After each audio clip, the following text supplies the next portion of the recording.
Merhaba arkadaşlar, kanalıma hoş geldiniz. Bugün sizlere çok şık bir roba modeliyle geldim. Şöyle yakından göstereyim. Çok değişik. Benim çok hoşuma gitti. Bunu bebek örgülerinizde zevkle yapacağınıza eminim. Çok cici bici duruyor. Ön yüzü bu şekilde. Arkası da böyle görünüyor.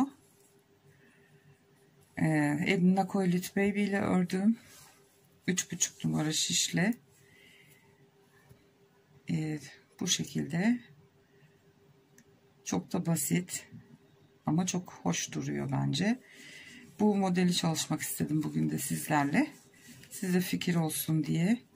Bebiş yeleklerinizde, hırkalarında çok güzel uygulayabileceğiniz bir roba modeli. Ben biraz ördüm. Şimdi yapılış hep aynı olduğu için bunun üstünden devam edeceğim size göstermeye. Kanalıma abone değilseniz ücretsiz olarak abone olabilirsiniz. Yanındaki zili aktif hale getirip tümünü işaretlerseniz kanalımıza yüklenecek bütün videolardan anında haberdar olabilirsiniz. Diyerek çalışmamıza başlayalım isterseniz.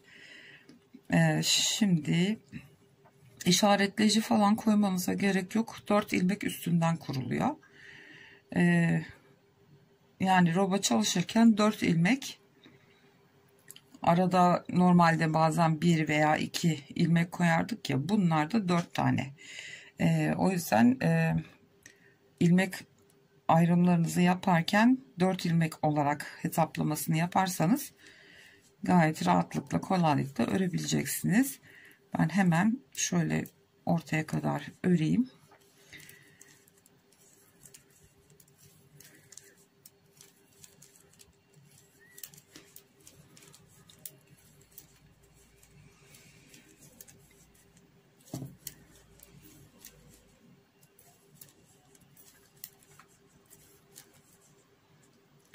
Dediğim gibi 2 ilmekten örülüyor. Şimdi geldim. Şu bir taraftaki 2 ilmeğimiz, bu da diğer tarafta, toplam 4 ilmek.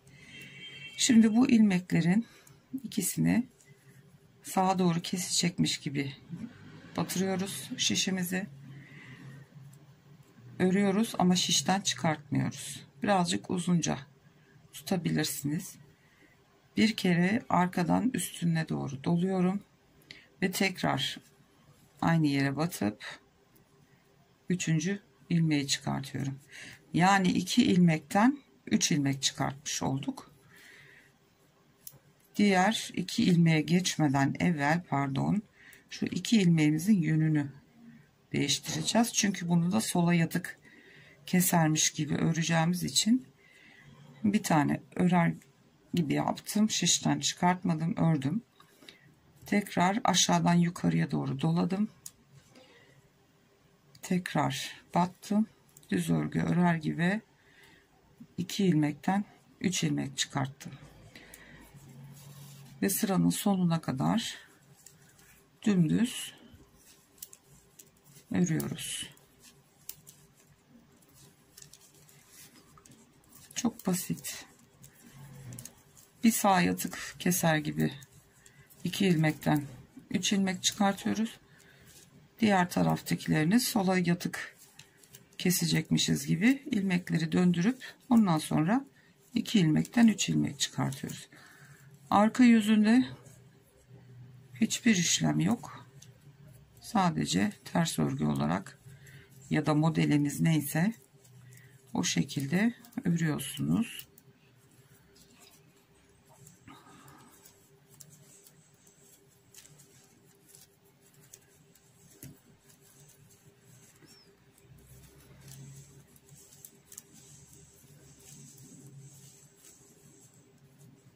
İlmek çıkarttığım yere geldim. Şimdi onları da normal ters örgü örer gibi örüyorum. Diğer taraftakileri 3 tane ilmeği örüyorum. 2 ilmekten 3 ilmek çıkarttığımız için her ön yüzde bir kere arttırmış olduk. Bir bu yandan bir bu yandan 2 kere arttırma yapmış oluyoruz. 2 ilmek bir ayrımda. 4 ayrım olacağına göre 8 ilmek arttırmış oluyoruz 2 sırada bir.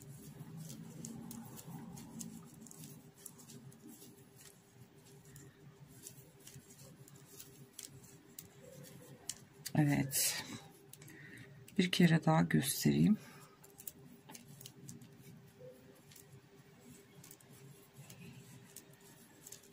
Ön yüzde her seferinde arttırma yapmış oluyoruz. Bir modelde 2 ilmek. Roba çalışırken yakadan başlamalı. Önde 2, arkada 2 ayrım olduğuna göre 8 ilmek ediyor.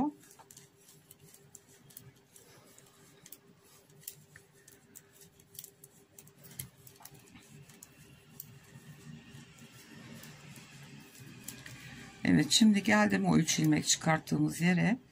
Şimdi bir öncekinde arttırma 3 tane yapmıştık ya, bu biri düz örgüye dahil oluyor. Gene 2 ilmeğimi aldım. Sağ yatık kesecekmiş gibi örüyorum. Şişten çıkartmıyorum. Aşağıdan yukarıya doğru doluyorum.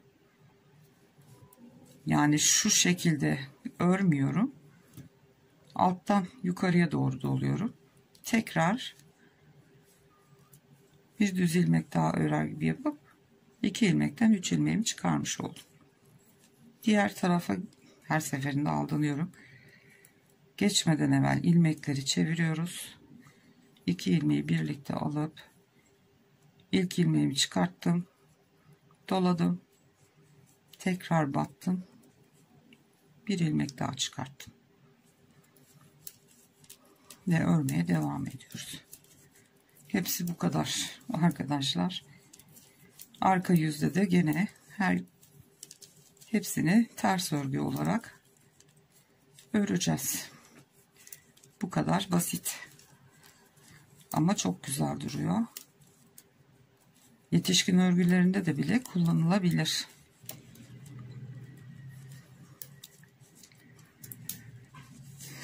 Evet, anlaşılmayan bir şey yoktur sanırım. Yani örgü örmesini bilen herkes gayet rahatlıkla yapabilir. Tabii bu şekilde duracak yakadan başlama olduğu zaman. Şöyle iyice açarak göstereyim tekrar. Çok hoş duruyor. Evet arkadaşlar. Bu da kısa bir model videosu oldu. Umarım hoşunuza gitmiştir. Hoşunuza gittiyse beğenilerinizi ve yorumlarınızı esirgemezseniz çok sevinirim. Başka bir videoda görüşünceye dek kendinize ve sevdiklerinize çok iyi davranın. Hoşça kalın.